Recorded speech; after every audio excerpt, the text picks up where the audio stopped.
Hello everyone and welcome to the channel. I'm Chief Sweet and today I'm going to teach you how to set up a Pacman frog tank. Setting up a Pacman frog tank is pretty easy. However, a lot of people get it wrong. I'm going to show you how to do it perfect so that way you get off on the right start with your Pacman frog, or maybe your frog's not eating or you run into problems like that. This will help you. So let's get into this, shall we? So first off, I have a 20-gallon tank. You can use whatever tank size you want to, but for my adult males, I use a 20-gallon tank and that's what's going in here today. And I'm going to explain why this is very helpful, but moving on to that because it's going to have to do with lighting later on, we're going to talk about substrate. Substrate is one of the most important things for your Pacman because they like to dig, they sit in it all the time, and they need it to be moist. The go-to and absolute best substrate in my opinion is Reptisoil. This is my absolute favorite substrate for Pacman frogs and for a lot of other tropical stuff I have as well. For a 20-gallon tank like this, you're gonna need 2 bags and it'll fill it up all the way. And how I do it, because a lot of times you want a front opening tank and sometimes the depth right here is not that deep and you want a deep substrate for your Pacman frog. They like to dig. So what I do is I kind of have it like a mountain. So like it's kind of short right here, but it goes all the way, it's getting higher as it goes farther back into the tank, and they'll hang out in the back because they want to dig deep and they know that, so they hang out back here. With Reptisoil or any other type of soil you use, you want to make sure that the soil is moist when you add it into the enclosure. If you add it into the enclosure and it's dry, you want to use I just use a cup of water and I start pouring it in, mixing it into the substrate until it's moist. Not soaking wet, although soaking wet won't really be that harmful. I just want to make sure that it's very moist for your Pacman frog. But anyways, after you empty your Reptisoil in the tank, you're done there. The next thing you're going to want to do is you're going to want to put some hides in the tank. Now, a lot of people don't put hides in the tank, but I always like to put hides in the tank because sometimes my Pacman frogs do like to use them. You could use something like this right here. This is a medium hide from PetSmart, and it looks pretty big. Reminder, you don't want it to be too tall. You want to kind of be halfway. So that's why you want some deep substrate. What I'm going to do is I'm just going to get this, and I'm going to put it in the back corner, and I'm going to start pressing it down really low. So that way it's kind of small, so if it goes in here, it's kind of crammed, and that's what they like, just crammed. So this is how I'm gonna do it right here. Bam, a hide. You can have 1, you could have 2, it's up to you. Next thing I like to do is I like to use some fake plants or real plants if you want. If you want to use real plants, I'll talk about that in the lighting section. However, if you don't want to, you can just get fake plants. Sometimes they sell them at Dollar General or, dollar store. Now it's not the dollar store anymore. It's kind of like the $1.25 store. You know what it is. But anyways, yeah, you can put some fake plants in here because they do kind of, a lot of times, will like to hide under the fake plants. That's where they think the insects are going to go because insects do like to hide around plants. So they'll kind of hide around that. And I'll just put some stuff just to kind of make it less open. They don't want to be out in the open, okay? These guys sit and wait for their prey, but they don't want to be sitting out in the open and something come to get them and they become the prey. So anyways, yeah, I'll do something like this, put it right here, kind of make it like a little, a little bit more foliage so that way it doesn't look so crazy up in here. Something like that. So that way if he comes around here, he's not going to be so freaked out. And so this is amazing. This is an amazing setup. However, a lot of people have problems with their Pacman frogs when they do it like this and they have dirt. They have to mist their tank every single day. They can't keep the humidity in here. And that's one thing you want to do with your Pacman frog is you want to have some very moist soil.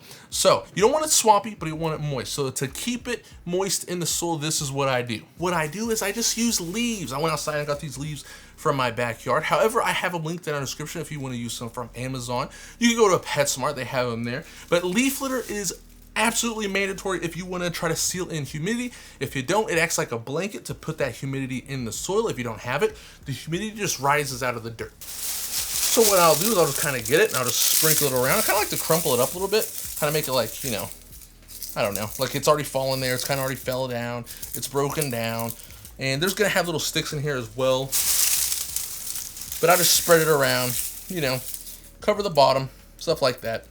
Then you want a water bowl. I almost forgot this part. But more importantly, you want a water bowl that your Pacman can go and sit inside if he's too dry. And on another note though, if your Pacman frog is constantly sitting in his water bowl, he is too dry and you need to make the substrate moist. Next up, let's talk about lighting. Now this is where I was talking about the size of the tank does matter. I don't recommend a heat lamp for anything lower than a 20-gallon tank, and I'll explain. So if your Pacman frog is not eating or it's not warm enough in the tank, he won't eat. That's just a simple thing. So what I do is this. If the inside of my tank is below 72 degrees, I will use a heat lamp to get it into the high 70s to maybe low 80s. I don't want it above like 88 degrees. I kind of want it around that like 78 to 82 degree range. You could go lower, 75 degrees. It really just depends on the Pacman frog. But if your Pacman frog is not eating and you're showing him stuff, he might be too cold. So there's two types of heat lamps you could use. You could just use a regular heat lamp, like this right here, just a regular one, it's a regular bulb. But it's very important. You want a very low wattage lamp, okay? That's very important. You want a very low wattage lamp. This is a 25 watt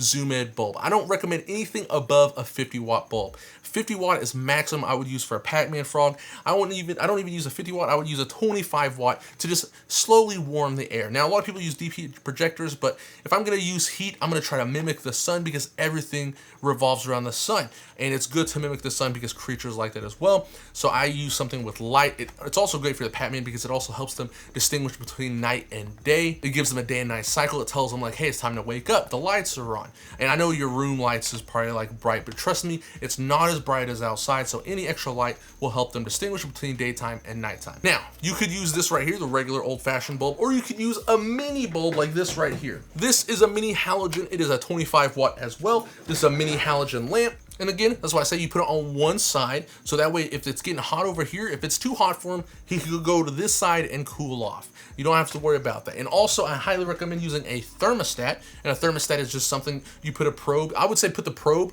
on this side of the tank. When you put it on this side of the tank, plug your heat lamp into it. So that way, and you can set it to like, I don't know, 82 degrees or 80 degrees because you don't want your cool side to be hot, right? You want it to be cooler. So if it gets super hot on this side, he wants to go cool off, or you have your thermostat that's gonna turn your lamp off. If it starts getting too hot on your cool side, that means that if he goes over there to cool off, he won't be able to because it's too hot. It'll turn this off and stop that. So that's why you can go ahead and put your thermostat on the cool side for this one. To set up your thermostat, it's really easy. You just hold set, select the temp that will be the maximum you want the cool side to be. For Pacmans, I always set it to 82 Fahrenheit because I don't want my cool side above 82 Fahrenheit. Then I place the probe somewhere on the cool side away from the heat lamps like this. So since we are mimicking the sun, one thing I like to do, you don't have to, these guys live fine without UVB, but UVB is very beneficial. What I like to do is I like to get a shade dweller UVB like this Arcadia one right here. They also have the Zoomed 2.5.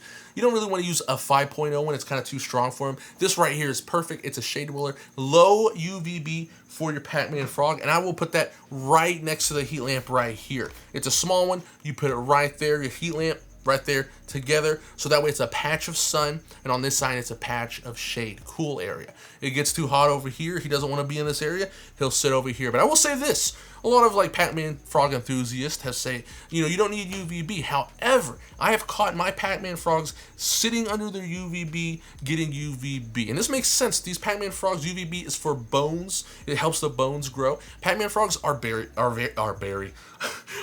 big frogs. They're very large frogs and they have a very large skeleton. So it makes sense that they would want some form of sunlight to help their skeleton be strong, so that way they could kill prey, strong jaw, all that stuff. So I've caught my frogs basking under the UVB, so I offer my frogs UVB. Again, you don't have to, that's up to you. I'm just showing you how you would do it if you had the lighting like this. Now, if you want live plants in your enclosure, all you need is a daylight LED bulb like this. For instance, I grew all of these plants from this to this with a simple Walmart bulb. You don't need a grow light, a simple LED will do the trick. And there you go, your Pacman frog is ready to go. He's ready to get set up. If you enjoyed, like and subscribe. I'll see you next time.